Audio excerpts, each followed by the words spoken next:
Bem-vindos ao Gaturno. Eu sou seu anfitrião nessa jornada pelos relatos mais sombrios e perturbadores da internet. Hoje vamos mergulhar em um dos documentos mais aterrorizantes já vazados da Guerra Fria. Uma história postada originalmente pelo usuário Soviet Sleepless Nights em um fórum obscuro da Dark Web em 2009, que alegava ter encontrado arquivos classificados de seu avô, um ex-cientista soviético. O que ele revelou foi tão perturbador que o post original foi deletado em menos de 24 horas, mas não antes de ser copiado e espalhado por milhares de pessoas ao redor do mundo.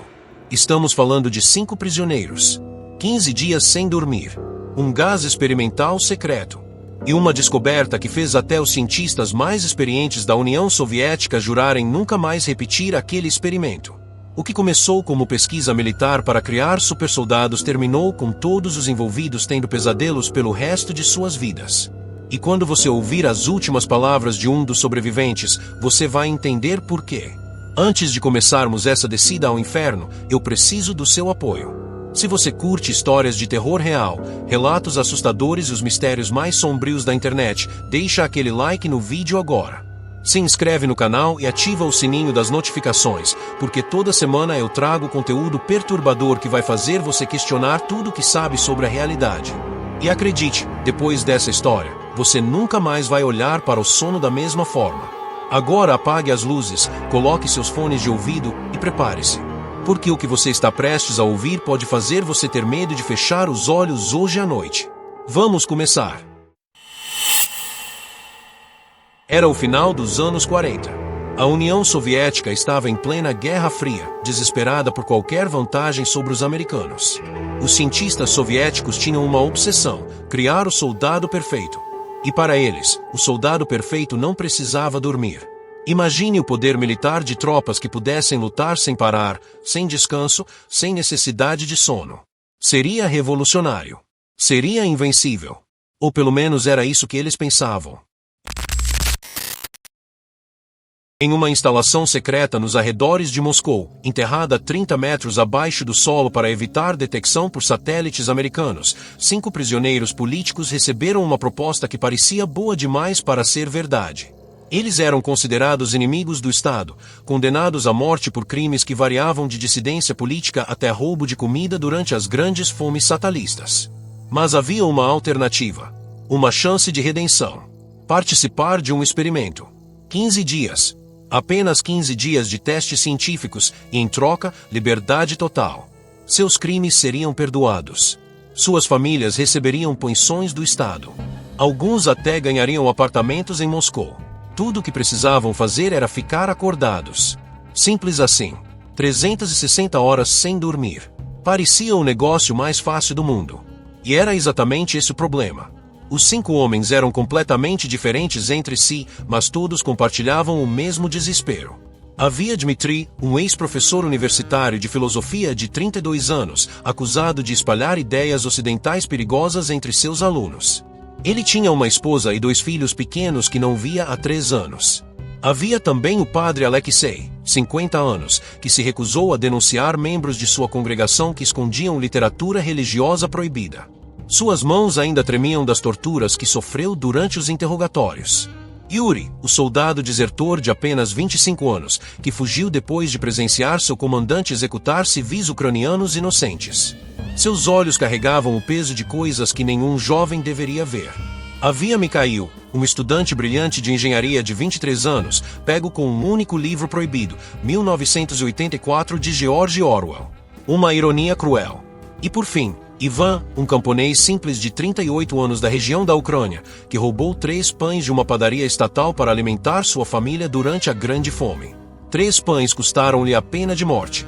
Todos desesperados por uma segunda chance de vida. Todos ingênuos sobre o que estava por vir. A instalação era uma câmara selada projetada originalmente para testes de armas químicas. 15 metros quadrados. Paredes de concreto reforçado com 40 centímetros de espessura. Uma única porta de aço com 10 centímetros de blindagem e um pequeno visor de vidro à prova de balas. 4 beliches militares de metal. Um banheiro básico no canto. Uma mesa de metal parafusada no chão. E câmeras. 6 câmeras de vigilância observando cada centímetro do espaço. Não havia janelas. Nenhuma conexão com o mundo exterior. Apenas luzes fluorescentes frias que nunca se apagariam. Os cientistas explicaram as regras com frieza burocrática típica soviética. Era simples. Ficar acordados por 15 dias completos. 360 horas. Eles receberiam comida suficiente, água fresca ilimitada, livros aprovados pelo Estado, um baralho de cartas, até papel e lápis para escrever. Tudo o que precisavam fazer era resistir ao sono. Se algum deles fosse pego dormindo, o experimento seria considerado falho e todos perderiam o acordo. Todos voltariam para o corredor da morte. Era um incentivo poderoso. Eles prometeram se ajudar mutuamente. Mas havia um segredo. Um segredo que os prisioneiros nunca descobririam até que fosse tarde demais. O ar que eles respirariam não era comum. Através de um sistema de ventilação especial, um gás experimental seria bombeado continuamente para dentro da câmara. Um composto químico desenvolvido pelos melhores neurocientistas soviéticos. Um estimulante atmosférico que manteria seus cérebros em estado de alerta constante. Não importava o quanto seus corpos implorassem por descanso, o gás simplesmente não permitiria que dormissem. Era impossível. Os pesquisadores chamavam de estimulante atmosférico tipo 6. Mas entre eles, o codinome era mais direto: insônia forçada. Ninguém sabia exatamente o que 15 dias de insônia forçada fariam ao cérebro humano. Esse era o objetivo do experimento. Descobrir. No 13º dia de novembro de 1947, às 6 da manhã, os 5 homens entraram na câmara. Havia esperança em seus olhos. A porta de aço foi selada. O sistema de ventilação começou a funcionar. O gás começou a circular. Invisível. Inodoro. Silencioso. O experimento havia começado. Os primeiros 3 dias foram surpreendentemente normais. Os homens conversavam sobre suas vidas, sobre filosofia, sobre esperanças para o futuro. Jogavam cartas. Liam os livros fornecidos. Dmitri ensinou xadrez para Mikhail. Yuri contou histórias de campanhas militares. O padre Alexei liderava orações pela manhã e à noite. Eles estavam cansados, sim. Seus olhos ardiam. Mas nada que parecesse impossível de suportar. Faziam piadas sobre como seria mais fácil do que imaginavam.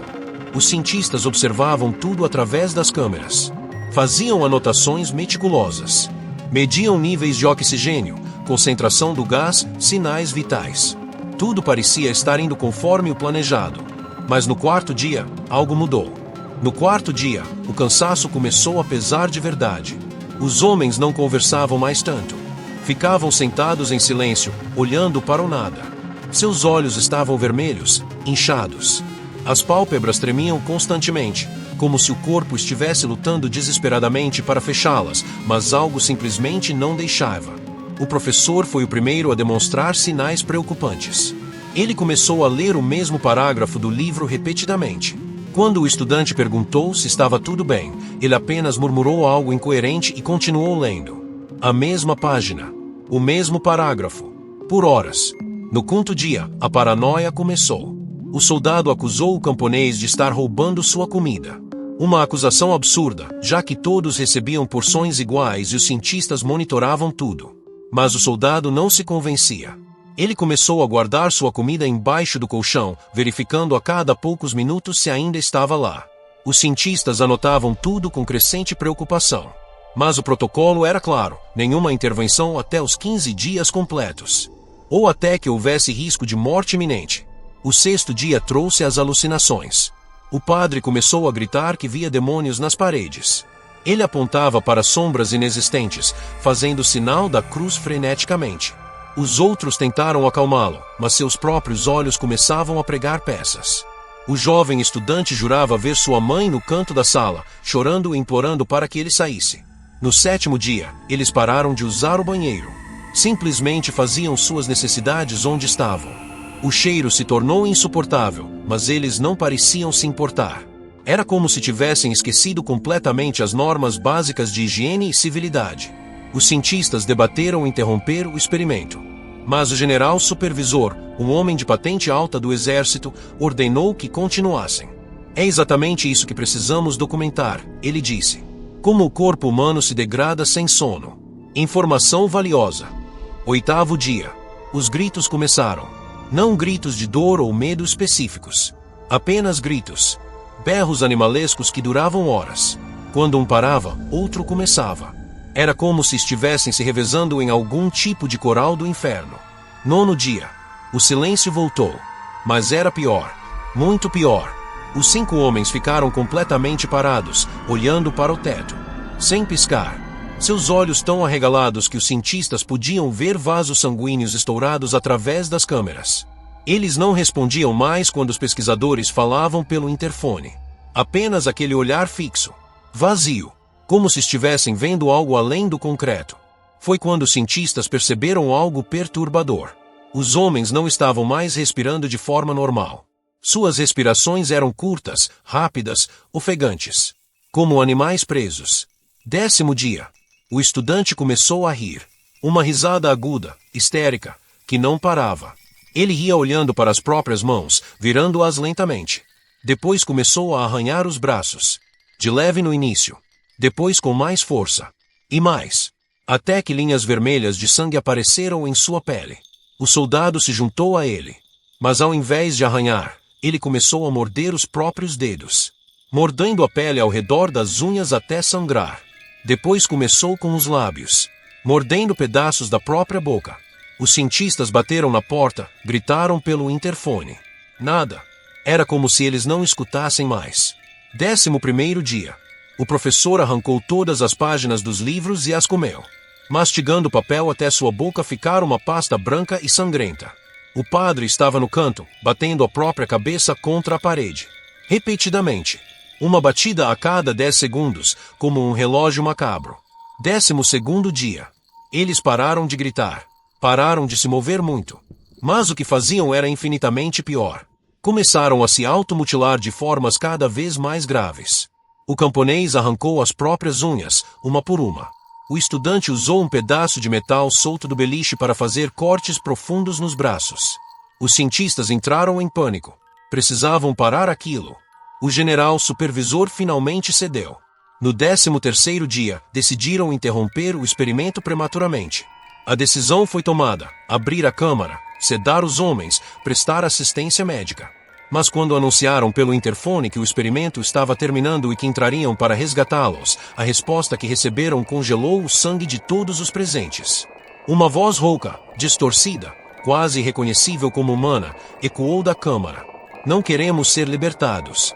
Os cientistas ficaram paralisados. Aquela frase não fazia sentido. Homens que estavam se mutilando, claramente em sofrimento extremo, não queriam ser resgatados. Era impossível.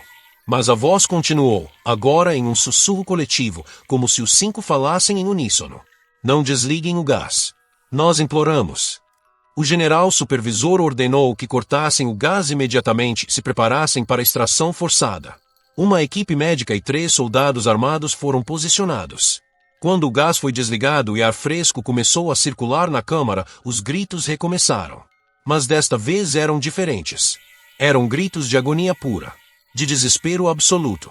Não, não, liguem de volta, por favor. Os cientistas não entendiam. O gás era a causa de tudo aquilo. Porque eles queriam que continuasse. Mesmo assim, seguiram o protocolo. Após 5 minutos de ar fresco circulando, a porta foi destrancada. O que a equipe de resgate encontrou quando abriu aquela porta foi algo que nenhum treinamento militar poderia prepará-los para ver. Os 5 homens estavam de pé no centro da câmara, de costas para a porta. Completamente imóveis. O cheiro era insuportável, uma mistura de morte e decomposição. Os soldados ordenaram que se virassem, mas não houve resposta. Quando a equipe entrou e forçou o primeiro homem a se virar, 2 membros vomitaram imediatamente. Mikhail, o jovem estudante, tinha arrancado a própria pele do abdômen. Não apenas arranhões superficiais. Ele havia cavado fundo, expondo músculos, costelas e parte dos órgãos internos. Mas ele estava vivo, consciente e sorrindo. Yuri, o soldado, havia mordido os próprios dedos até os ossos. 3 dedos estavam completamente sem carne, apenas estrutura óssea ensanguentada. Quando tentaram segurá-lo, ele lutou com força sobre-humana, mordendo o braço de um dos resgatistas e arrancando um pedaço de carne. Dmitri, o professor, tinha arrancado os próprios olhos. As órbitas vazias sangravam continuamente, mas ele olhava diretamente para a equipe, inclinando a cabeça como se pudesse vê-los perfeitamente. O padre Alexei estava em posição fetal, Mas quando se aproximaram, viram que ele havia mordido a própria língua completamente. O pedaço estava no chão ao lado dele. Mesmo assim, ele tentava falar, emitindo sons gorgolejantes enquanto sangue escorria de sua boca. Ivan, o camponês, era o único relativamente intacto fisicamente, mas seu comportamento era o mais perturbador. Ele ria incontrolavelmente enquanto dançava com um parceiro invisível, seus olhos completamente brancos, virados para trás. A equipe tentou contê-los, mas a resistência foi brutal. Os 5 lutavam com força que não deveria ser possível para corpos tão debilitados. Um dos soldados teve o braço quebrado. Outro levou uma cabeçada que quebrou seu nariz. Finalmente, conseguiram sedar 3 deles, Dmitri, Alexei e Ivan. Mas Mikhail e Yuri continuavam lutando. Foi necessário dose tripla de sedativo para finalmente derrubá-los. Quando todos os 5 estavam inconscientes sendo transportados para a enfermaria, o médico-chefe fez uma descoberta horripilante. Os níveis de adrenalina e cortisol no sangue deles estavam dezenas de vezes acima do fatal. Seus corações deveriam ter parado há dias. Mas não pararam. Era como se algo os mantivesse funcionando além de qualquer limite biológico conhecido. Na enfermaria, 3 deles morreram quase imediatamente após serem sedados. Dmitri, Alexei e Ivan simplesmente pararam de funcionar, como máquinas desligadas. Seus corpos desistiram. Yuri e Mikhail sobreviveram por mais algumas horas. Quando Mikhail recuperou consciência brevemente, amarrado à cama, ele olhou diretamente para o médico e disse com uma lucidez aterrorizante: "Vocês não entendem. Nós não podíamos dormir. Se dormíssemos, ele viria. Nós o vimos quando fechávamos os olhos. Esperando. Observando. O gás nos protegia. Vocês nos mataram quando desligaram." O médico perguntou quem era ele.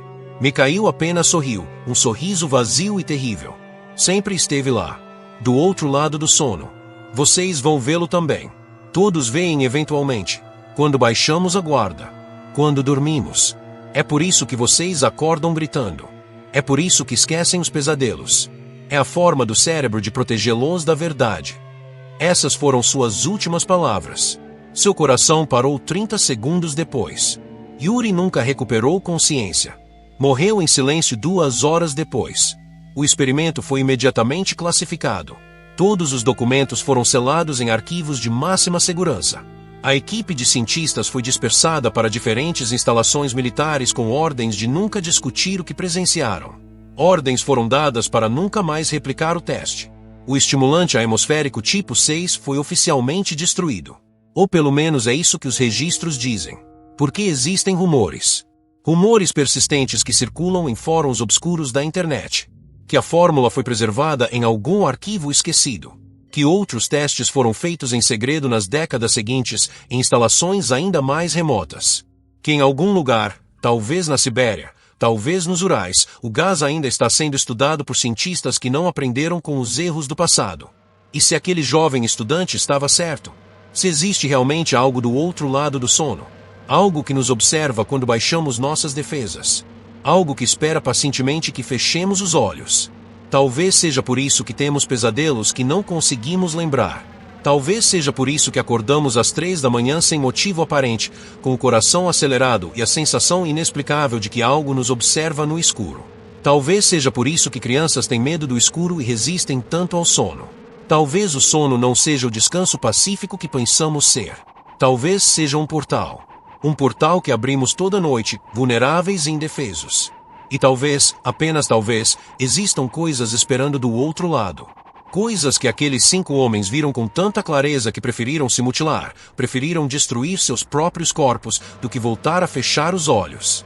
Pense nisso da próxima vez que sentir as pálpebras pesarem. Da próxima vez que começar a adormecer.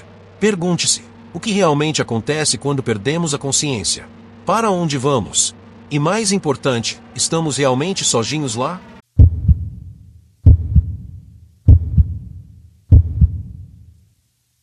Esse foi o nosso relato de hoje no Gaturno. Essa foi a história do experimento do sono russo, postada originalmente por Soviet Prisnites e que até hoje assombra aqueles que a leem. Se você chegou até aqui, deixa nos comentários, você conseguiria ficar 15 dias sem dormir? Ou será que o sono é um preço que devemos pagar, não importa as consequências? Se você gostou desse relato sombrio, não esquece de deixar seu like, se inscrever no canal e ativar o sininho para não perder os próximos vídeos. Toda semana tem conteúdo novo aqui no Gatuno, explorando os cantos mais escuros da internet e da realidade. Compartilhe esse vídeo com aquele amigo que adora histórias de terror. Ou melhor ainda, compartilhe com aquele amigo que reclama de insônia. Tenho certeza que depois dessa história, ele vai agradecer cada noite de sono que conseguir. E lembre-se, a realidade é muito mais assustadora do que qualquer ficção. Às vezes, as histórias mais aterrorizantes são aquelas que podem ter realmente acontecido. Até o próximo relato. Durma bem. Se conseguir.